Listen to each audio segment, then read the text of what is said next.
Our Assemblyman Mike Fuhr. There's a few words that he would like to say. He has to leave, so he needs your attention for just a few minutes. Jules, thank you very much. I'm sort of the pre-appetizer because I know you have Fran Hadley coming and you have YAROSLAVSKY coming. I'll be able to speak very thoroughly with you back in February. That's what I'm scheduled to come. But tonight, I literally just wanted to come by. You know, I spend most of the year 4 days a week in Sacramento, and I can't be here for these meetings. But now we're here because the session doesn't start again until January. Yeah, I was saying to Richard a moment ago, it is like coming to family. You all, this is the most wonderful community, and I want to tell you, you have all been so gracious with me.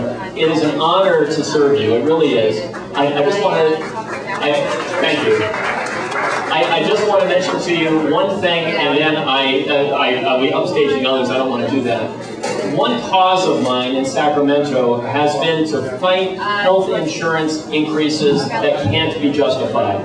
And I have legislation, it's Assembly Bill 52, that would give the state the first-time authority that it needs to reject excessive health insurance increases. 34 other states have a version of that authority, and we cannot have here 39, 59, 86, 94% increases a year. We have to prevent what otherwise is happening. People around the state are choosing between paying their mortgage and paying for their health insurance, and that is not right. So many of you have been sending in letters to my colleagues to urge that bill get supported. I want to continue to urge you to do that. And in the meantime, I'll come back and see you in February. We'll talk about everything under the sun. Tonight, I want to say thank you again for allowing me to serve you. Take care. And I'd like Tom Safer to say a few words about it. Good evening, Soha members. My name is Thomas Safer. I'm a bass singer with the St. Francis de Sales Parish Choir. If you don't know about our church, I've been with the choir for 14 years, and it's a wonderful pleasure to rehearse with them every Thursday night and sing Sunday morning Mass at 10 a.m. So, and it's a very beautiful choir. We're very blessed to have Janine Wagner as our conductor, who, if you don't know, is Roger Wagner's daughter, who was the founder of the LA Master Chorale. And since 2005, we've been doing concerts of large orchestral oratorios. Can we have the quiet, please? Could you just pay attention? We've been doing concerts of large orchestral oratorios since 2005, and we've had wonderful audiences, and these concerts have been a great success. And this year will be no exception. We're doing Cantata Misericordiam by Benjamin Britten and Requiem by Gabriel Fauré, two absolutely very beautiful pieces which are well known in the oratorio, as oratorios, and well worth coming to see. It's only $15. That's a bargain for a concert today. We also have a special thing. If you want to have a loved one remembered, you can pay $50 and you'll have 2 people read at the beginning of the concert. And that'll be added to a list of people we always remember, people who have passed on and are, I'm sure, who are missed. So that's a special deal that we sell for this concert. So anyway, please come. It'll be Saturday, November 5th at 7:30 p.m. Thank you. Oh, by the way, they have a display back there. So if you haven't gone to visit it, you should. Thank you. My name is Catherine Padilla, and I'm here on behalf of Metro. And the reason we're here tonight is to encourage you to attend community meetings that are being held on Monday, Tuesday, and Wednesday from 6 to 8 p.m. On Wednesday, it will be at Van Nuys. On Tuesday, it will be in Pacoima. And on Monday, it will be in Panorama City. And the purpose of the community meetings is to get your input on what you think we should be aware of kind of your issues and concerns and hopes and maybe your dreams, your opportunities, anything that you'd like to tell us about the Van Nuys Boulevard study. And let me just describe this study. Metro is initiating a study to explore the possibilities for creating a north-south connection, a public transit connection on Van Nuys Boulevard. And that would extend from possibly Ventura Boulevard all the way up to the 210 freeway. And the things that we're looking at this stage is we will be presenting to you different modes of transportation that are being considered, and those three modes along with other options would be a light rail system, a possibility of a light rail system, possibility of a streetcar system, possibility of a bus rapid transit system that would be very similar to the Orange Line that's in place today. So we can provide information at the meeting, but what we need from you are issues and concerns. So please come. Thank you. Please go share. Any devices, would you like to come up, please? This is solar energy, solar power. If you haven't seen their beautiful display back there, you should take the time to do it. Okay, here we go. Good evening. I'm Sandy, and this back here is Mike. We're with Los Angeles County and the Energy Upgrade California program. We're here tonight to help you hopefully upgrade your homes to energy efficiency standards. There are up to $8,000 in rebates. So please stop by in the back and come see us. Thank you. Good evening, everyone. Wesley Hernandez, Office of Councilmember Paul Peretz, Sherman Oaks Field Deputy. And I'm Nikki Asari with Councilmember Paul Kikorian, Council District 2. Hey, Chuck, how you doing? So, when I first started working for Councilmember Peretz, I got a call from a CD2 constituent about illegal A signs, and the walk, don't walk button wasn't working on Ventura, and here we are a year later, and Chuck is still calling me as a CD2 field deputy, as a CD2 constituent, but I gotta love him. So, on behalf of the offices of Councilmember Paul Peretz and Paul Kikorian, we'd like to present Chuck Betts with a certificate of recognition.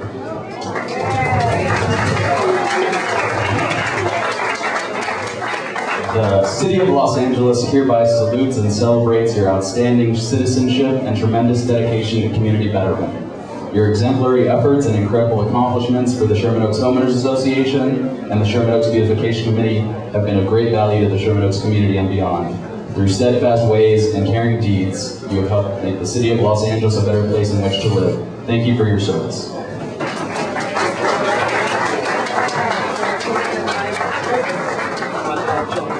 Speech, speech, speech.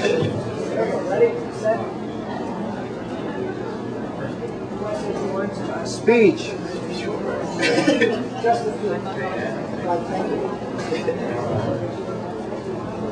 Well, I'd like to thank both council officers for this proclamation, and I enjoy living in Sherman Oaks, and I'd like to keep it a community in which everybody should be proud to live here. And these people who put up their yard sale signs, I wish they would take them down when the yard sale is over. And that's about all I have to say. I'm going to continue to do this, and I got a new partner now too.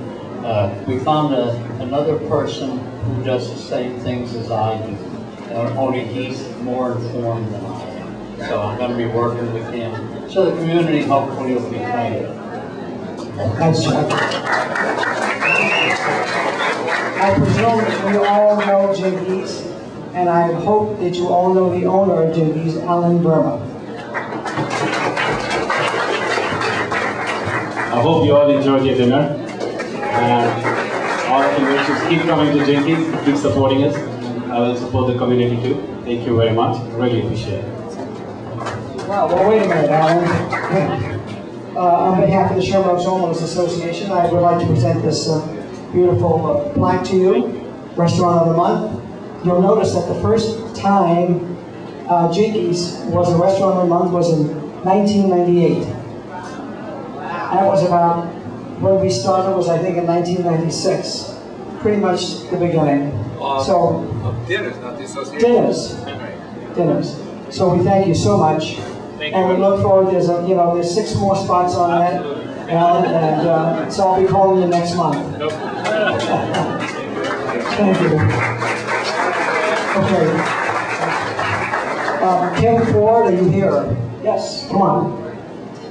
Well, we had some special desserts tonight, and you didn't even know about that.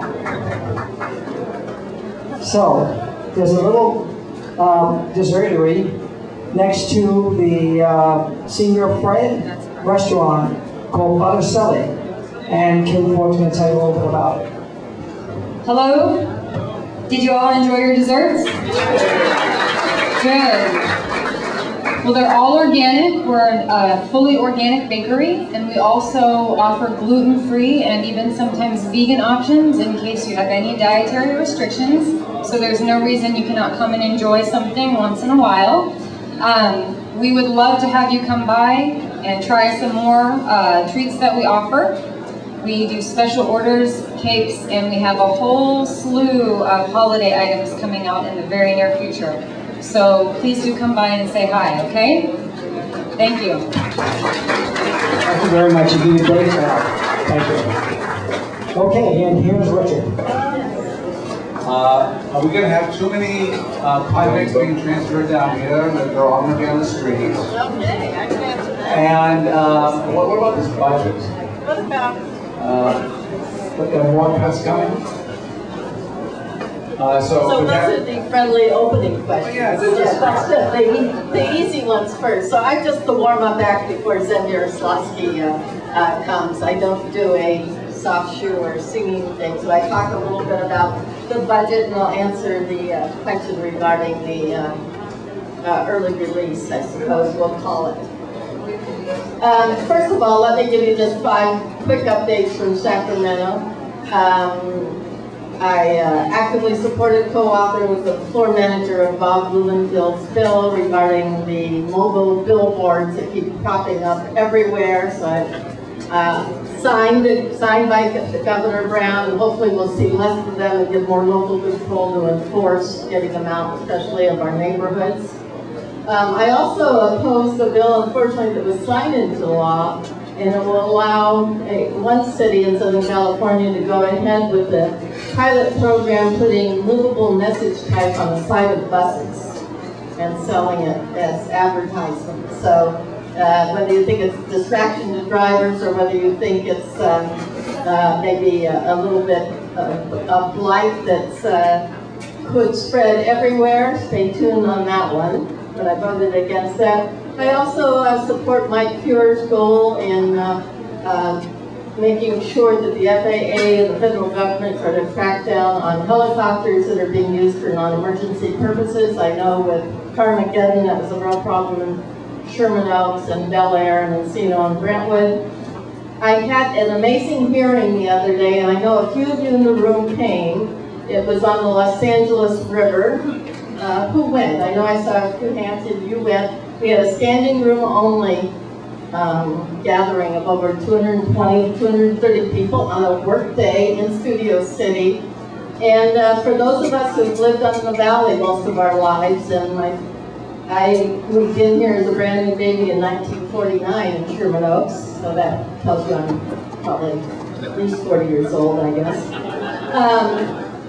I always thought of the LA River strictly a flood control channel. Well, we've seen from the Sepulveda Basin and the kayakers that were in the river and the possibility of more recreational access to the LA River for bicycling and walking, as well as capturing stormwater and treating it and reusing it. It has amazing potential for water supply as well, so we don't become so heavily dependent on Northern California, which is a lot more costly.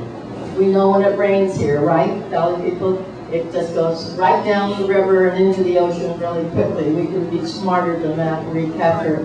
So there's a new vision for 51 miles of the LA River, and I will be continuing to work on the portion in the San Fernando valet that extends roughly from Canoga Park through Studio City. So I welcome your comments on that. Which reminds me to point out Jason Levine from my district office. His hand is going up in the back. Any questions or follow-up you have? Great job. He's doing a great job. And Matt says he's doing a great job. Jules says he's doing a great job. Let me know if he's not, and then I'll take care of that. The other thing I would like to let you know is I have a monthly newsletter. It's by email. For those of you who don't know, the state doesn't have a lot of money, so I don't send out mail with regular stamps on it. It's by email. So if I don't have your email address, please sign up on the clipboard over there. It's a monthly newsletter, sort of what's going on in the district and in Sacramento. It's meant to be reader friendly.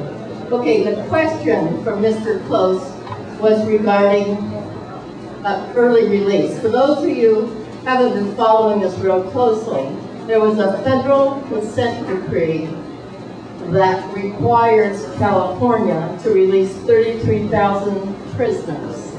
Overcrowding in our prisons. This is a federal order. No choice. The courts have forced us to do this.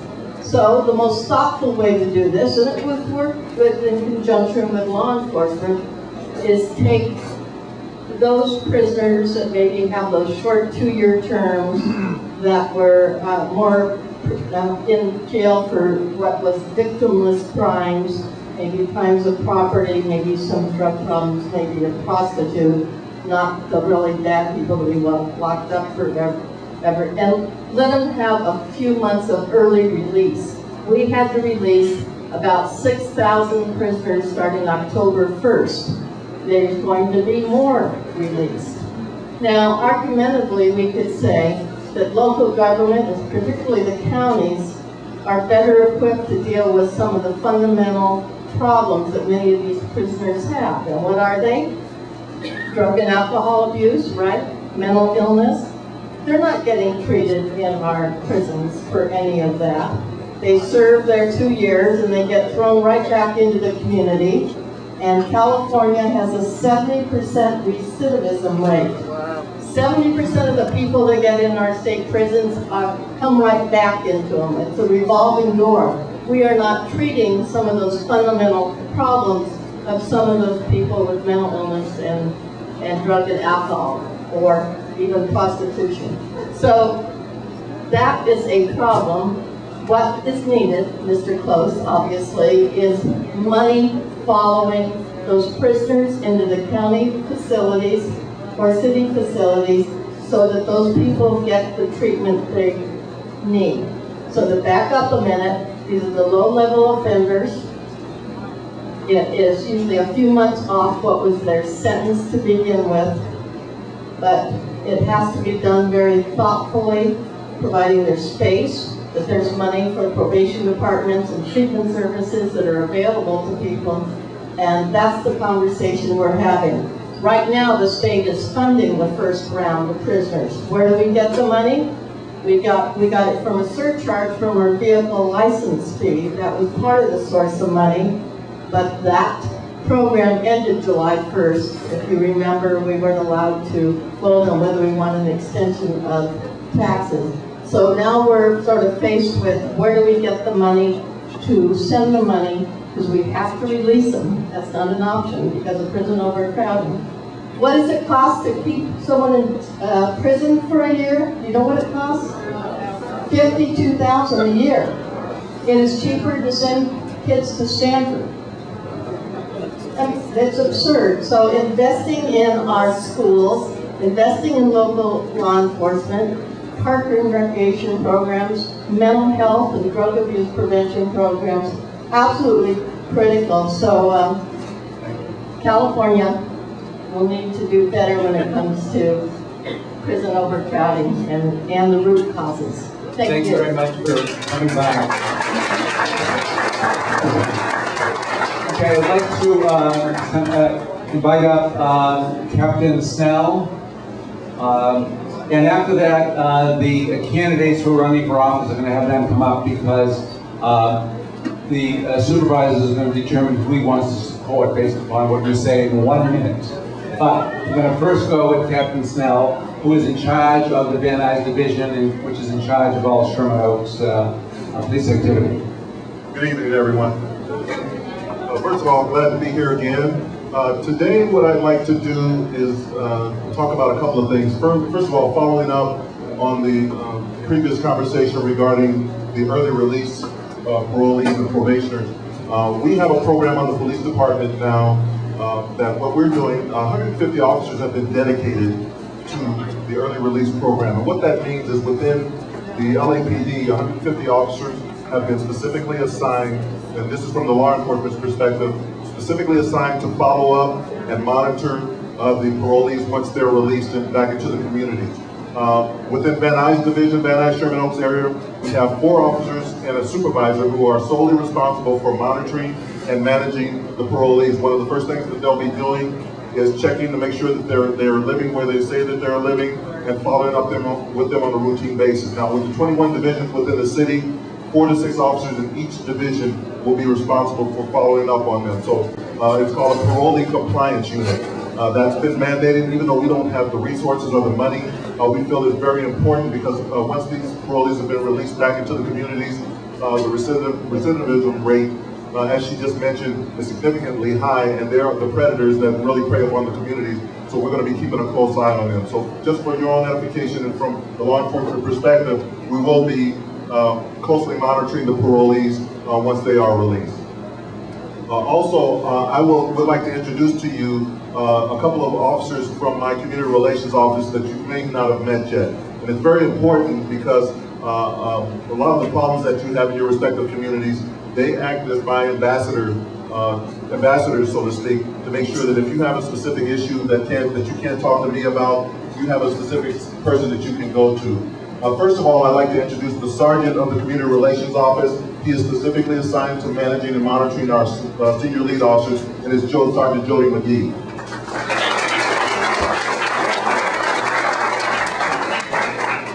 Second, you probably already know Justin over there in the corner. He handles the Sherman Oaks area, and he's been assigned to the Sherman Oaks area, I think, for 3 years, correct? A very important introduction because, as you know, George Aguilar retired and is no longer working full-time on the department, although he's agreed to come back and work as a volunteer a couple of days a week or a couple of days a month, however it works out best for his lifestyle. But he has agreed to come back and mentor the new senior lead officers that we have selected. But what I'd like to do is introduce to you the person that's going to be replacing George Aguilar, and he's someone that I think you already know and love, and it's Ron Carter. Wow!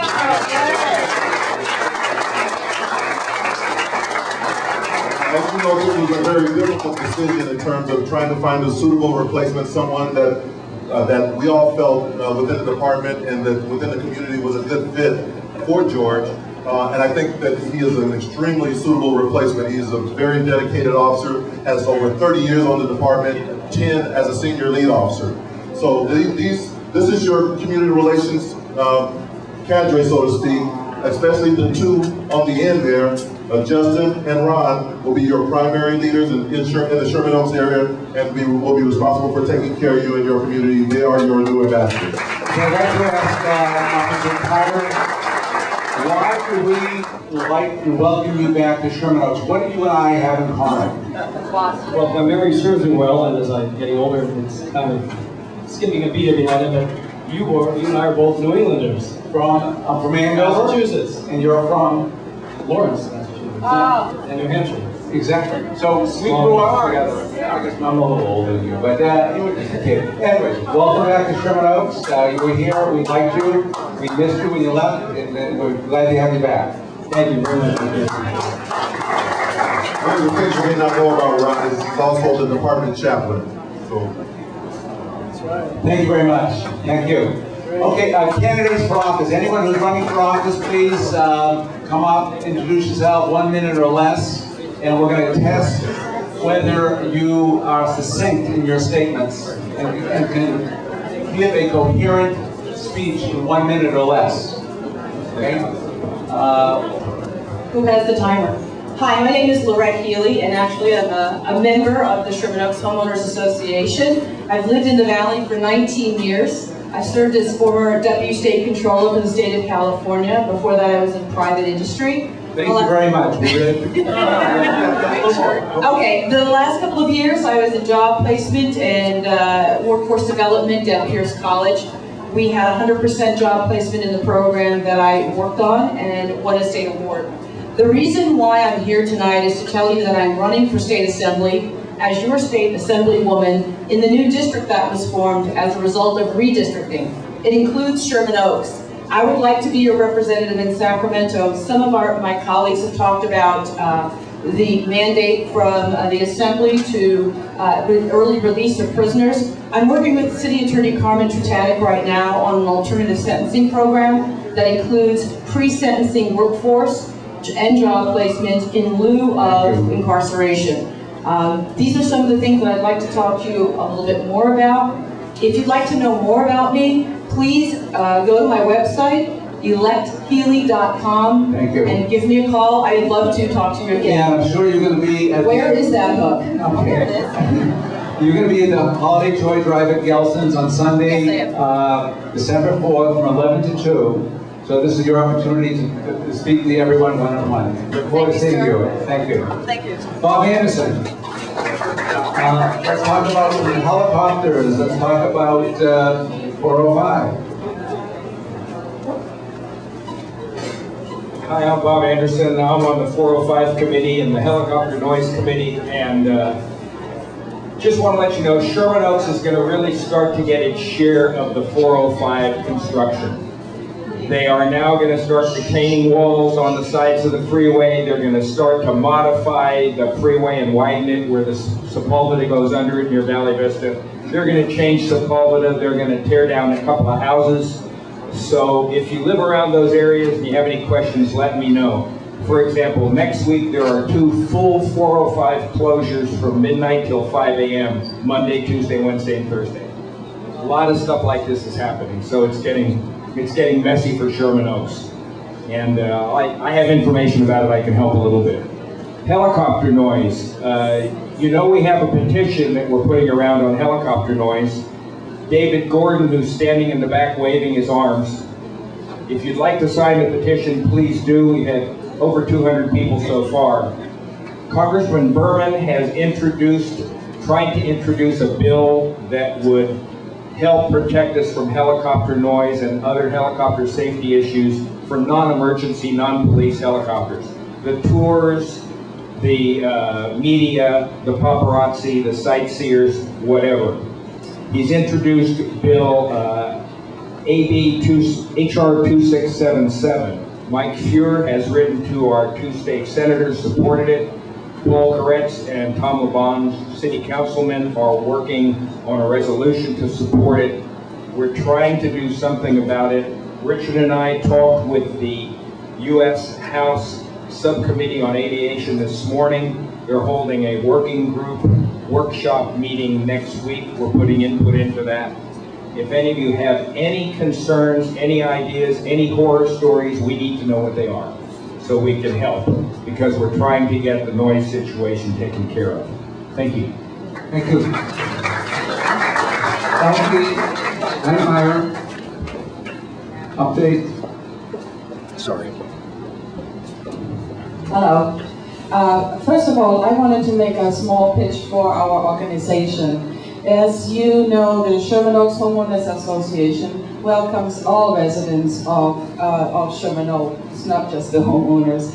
And as you can see in these meetings, we provide you access to our elected officials. You can hear their latest news, you can meet them in person. The board has direct contact with our elected officials on a continuing basis, has direct contact with the police and the fire to ensure that Sherman Oaks receives the services it needs and deserves. So if you're not a member of the association, I encourage you to pick up the form and become a member. The stronger our voice, the more our number, the higher our numbers, the more power we all have together, okay?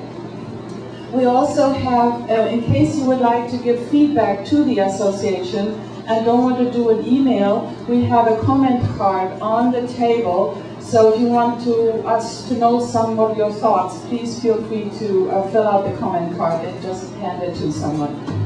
Okay, I was going to talk about the LA River because I went to the hearing with Fred Pavley and several other city council members. The LA River Revitalization Project has grown to include many organizations and businesses and elected officials, and it's a very, very exciting vision. But you will hear more about that, and you can always log on to lariver.org.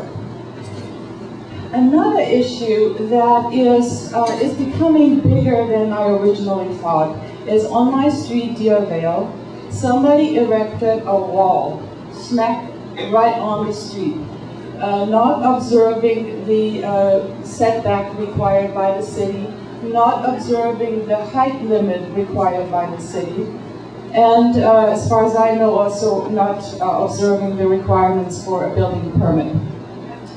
We, the neighbors who did not like to live in front of a big wall of China, went to a hearing, building and safety.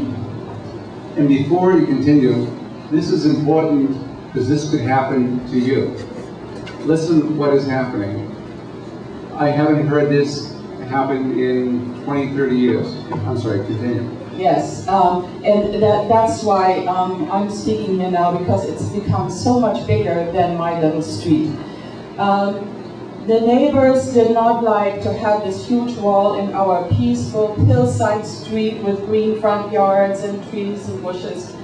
So we called the building and safety and said, hello, there is this wall. They had a hearing. The zoning administrator denied the wall. The building and safety department denied the wall. The LA Planning Commission, the South Valley Planning Commission, denied the wall. 5-0. Unanimous. All these groups, all these people that in part are paid by our tax dollars, denied the application for continuing use of this wall. It's all over. When the Planning Commission denies it, it's all over. There's no more appeal. We thought, you know, so sorry. We know it costs money to tear down the wall, but I was even told by a consultant to the builder of the wall that this would be a wonderful precedence. Then other people could put up nice big walls. And I thought, oh no. So now, ladies and gentlemen, we are hearing that the City Council wants to override the findings by all these boards who have the responsibility to take care of laws being observed. Who is behind this? The motion is signed by Paul Koretz, who I normally adore, and by Mr. Zine. Why? Yeah, that's a very good question. I have been in the hearings with the zoning deputies of Councilman Koretz, and he has spoken out in support of the illegal wall. And I was thinking, why? I have not gotten an answer. You know, I really think Paul Koretz is his people are great, but in this case, I don't understand this. There are these officers, there are these city people who are experts in upholding our zoning laws, and the city overrules it. Hello? You know, sorry. So at this point we're saying, why? And we're going to be doing, this became public about 3 hours ago, that this motion, and you know, in the city everything takes months and weeks and months. The motion was made public today. The hearing is next Tuesday before the City Council Committee and the full City Council next Wednesday. May I address this? Okay, we don't have time. Well, you had time for You can talk. Okay, you can talk. You can talk to me in the back. I don't want to talk to you. I want to explain to them what's really happening. We want to find out from the councilman what's really happening. I know exactly what's happening. I'm working with the councilman. Would you like to hear? Please speak to her at the meeting. I don't want to speak to her. Okay. Next, the city council deputies that are here, or any other deputies, please come up and introduce themselves.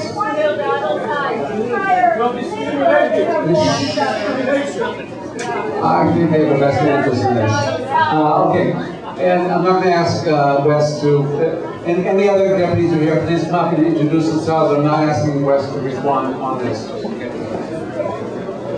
You're not trying. Good evening, everyone. Wesley Hernandez, Office of Councilmember Paul Peretz. If you do have any questions, in regards to this wall, please contact. If you do have any questions in regards to this wall and this action, please contact our planning deputy for the valley. His name is Sean Bayless. That number is 818-971-3088. Once again, 818-971-3088. Just a couple of quick announcements for you in regards to some legislative updates that the council members working on. Right now, we're currently still working on passing administrative code enforcement through City Council.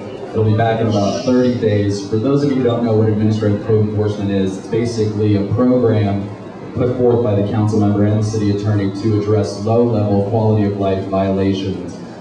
We're looking at starting the pilot program within the LAPD to go after low-level quality of life violations such as loud party houses. And so we expect it to be back to committee in about 30 days. Next, resurfacing of Beverly Glen did occur this past week, and that was made possible by American Recovery and Reinvestment Act funds. They will be coming back this weekend. We actually worked with the Hollywood Bureau Street Services Yard to have them give us 2 pothole trucks in order to fill potholes within Sherman Oaks. So if you do have any potholes that you have and that you've seen just around the neighborhood of Sherman Oaks, please feel free to give me a call on that to my office. I'll also be in the back for a couple of minutes. You're taking your time. All right, and lastly, Sherman Oaks Beautification Committee. We're partnering, our council office as well as Council District 2 is partnering with the Sherman Oaks Beautification Committee to host a cleanup on Ventura Boulevard this weekend, October 22nd. That's Saturday from 8 o'clock to 11:30. And we will be meeting at the parking lot of 14945 Ventura Boulevard between Kester and Nova. Thank you. And please don't replicate this time. Good evening, my name is Jason Levine, field representative for State Senator Fran Pavley. You've heard from the senator, so I'm not going to give you a legislative update. I just want to say hello and say that if you need anything from me or from our office, please don't hesitate to send me an email, jason.levin@sen.ca.gov. Thank you. You see if you can replicate it. JINKY'S with Council District 2, Councilmember Paul Correa's office. 2 quick community announcements, and I'm going to introduce Daniel Lopez in a moment. The Sherman Oaks grand opening, we're going to have shuttle service for parking at the other parking lots at the park. So you can park and we'll have shuttle service to the event on the 27th. And also we're having a traffic signal activation ceremony on the 31st at the intersection of Hazeltine and Weddington. Daniel Lopez is with our office. He's our legislative deputy. He's going to give you a quick update. Hi, my name is Daniel Lopez. I'm going to be the new legislative deputy that handles the Arts, Parks, and Neighborhoods Committee. It's the new committee that was formed when Arts, Parks, Health and Aging, and Education and Neighborhoods were combined. So if you have any questions on any issues, arts, parks, or neighborhood related, shoot me an email, daniel.lopez@lec.org, or give us a call at our City Hall office. I'll also be in the back to answer questions. Well, quick legislative update. Today, the councilman's local preference ordinance was signed by the mayor, which incentivizes contracts being done with local businesses instead of going out of state. So gives incentives for businesses being done in North Hollywood as opposed to North Dakota. So thank you so much.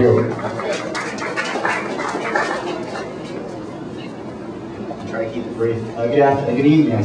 We'll make sure. I'm Eric Rodriguez. I'm here from the Office of Assemblymember Bob Wheatfield. I have a couple things. We're having a workshop October 29th. This is Saturday from 9 to 1. It's a senior fraud prevention workshop in accordance with the Encino Chamber of Commerce and Congressman Howard Berman. We have workshops there from 9 to 1, so please stop by. There's some brochures that are passed out at the tables and also at the booth right there. And also on November 11th at 11:11, we're having our Veterans Day, our 8th annual Veterans Day in San Fernando. Congressman Howard Berman, Assemblymember Greenfield, and yours truly, Zed YAROSLAVSKY, are putting together the event. So please come out and support the veterans, and we all hope to see you there. And lastly, but not least, Assembly Bill 1298, which is the mobile billboard sign. You've probably seen them parked across. I think they're probably attached to reindeers now. Who knows what they have. But that was recently signed 2 weeks ago, so starting January 1st, those will finally be done and out. So thank you for your support, Assembly-Member. Thank you. Oh, One Generation, October 29th, the Senior Fraud Convention is going to be at One Generation located in Reseda. Oh, it will be on, it's on Laurel Canyon and Paxton Street in the city of San Fernando. The 8th annual, and I've had some brochures out there. Thank you. And finally, someone who I think just snuck in, running in. Oh, you've been there, okay. I was talking. You were talking. I was talking. I know Something that new. You. Oh, and then I get to introduce myself since after 10 years. No, he knows. He knows. I have a. He knows. Tamar Gallatin. Gallatin. Gallatin. One day. Hi, I'm Tamar Gallatin. I'm the neighborhood prosecutor who covers Sherman Oaks. Thank you, Sally, for trying really hard. As you know, our office has been cut to the bone, so I am now covering, I'm the neighborhood prosecutor right now for Van Nuys Division, North Hollywood Division, and Hollywood. And we also took 36 furlough days in my office. So in a reduced work week. What does furlough mean? It sounds to me like a vacation day. Yes, it also has an 18% pay cut for those That's not in a the city vacation attorney's day. office. So those are hours that we do not work and we do not get paid for. But now I'm covering 3 divisions in less time than I had to do 1. So that being said, we're trying to pick and choose our projects where we have the most impact. Still working on a lot of transit and squatter issues, mainly in Sherman Oaks. And just kind of a quick, frustrating story about the impact that the shift of state prisoners had on the city. I handle mainly quality of life misdemeanors, which is the stuff no one really cares about except for those of us who live in the community. And for example, we had officers arrest a chronic transient who panhandles in the street. He had an open beer with him. He was walking in and out of traffic and had violated the stay-away order that I got on him the week prior. So they arrested him on a Thursday. We filed the criminal charges on Friday, but the jail had already let him go with no return date. So they just let him go because they didn't think that my case was very important. Hopefully that was just an anomaly, but that is of great concern because those are the kinds of cases sometimes that really do impact a community. And if there's no room to hold these people, I don't know how we're going to prosecute them. So it's going to be an interesting challenge. Thank you. Okay, our main speaker this evening used to be our council. Oh, not so long, I forgot about it. Yeah.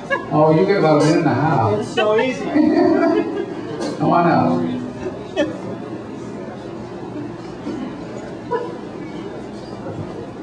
Hi, Rich, thank you. I'm your land use chair. Anyway, just a couple of things. First, the Il Villaggio Toscano, an Italian 500 unit condominium project to be located at Camarillo and Sepulveda, north of Galleria. 100 feet tall, 8 stories, terrible traffic. What doesn't comply with a specific plan? The developer so far has refused to meet with us, and we would hope that you would take 5 minutes and sign a card opposing the project, which is on the table, and just leave it there. You can take it with you if you want to put a stamp on it and send it in. But, or you can give it to Marshall. Or you can give it to me, or you can leave it there and I'll pick it up. Second issue, Valley College Citizens Committee Valley College and many of the community colleges are using state money to build new facilities. Part of that state money is a monitoring committee, taxpayer monitoring committee. I sat on the Valley College committee for 6 years, and due to other time constraints, I had to step down from that position. But if anyone is interested in volunteering to go to one meeting a quarter, it's usually about an hour and a half at the college. It's very interesting. You meet a lot of interesting people, and it's an important position. Thank you. Thank you.